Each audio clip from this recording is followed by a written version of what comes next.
تعلیمی سال 2026-27 سے central board of secondary education CBSE نے اپنے قانونی مطالعے کے نصاب میں اہم قانونی اصلاحات شامل کرنے کا فیصلہ کیا ہے۔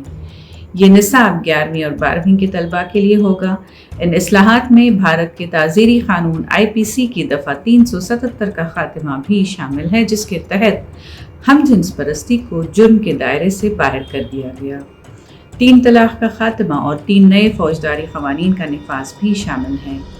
ان نئے قوانین میں بھارتیہ نیایا سنہتا جو انڈین پینل کوڈ کی جگہ ہے، بھارتیہ ناگرک سرکشا سنہتا جو کوڈ آف کرمنل پروسیجر کی جگہ ہے، بھارتیہ سکشیا ادھینیم جو انڈین ایویڈنس ایکٹ کی جگہ ہے۔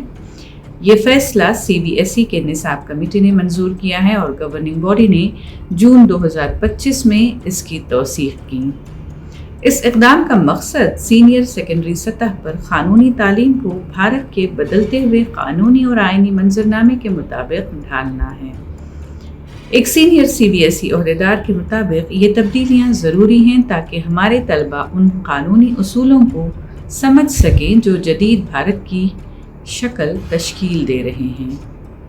نصاب میں بھارت کی سپریم کورٹ کے اہم فیصلے اور اہم آئینی اصول بھی شامل ہوں گے، خصوصاً 2018 کا مقدمہ نوجوت سنگھ جوہر بمقابلہ یونین آف انڈیا، جس میں ہم جنس پرستی کو جرم سے آزاد کیا گیا، اور 2019 کا Muslim women protection of rights in marriage act, جس کے ذریعے 3 طلاق پر پابندی لگائی گئی۔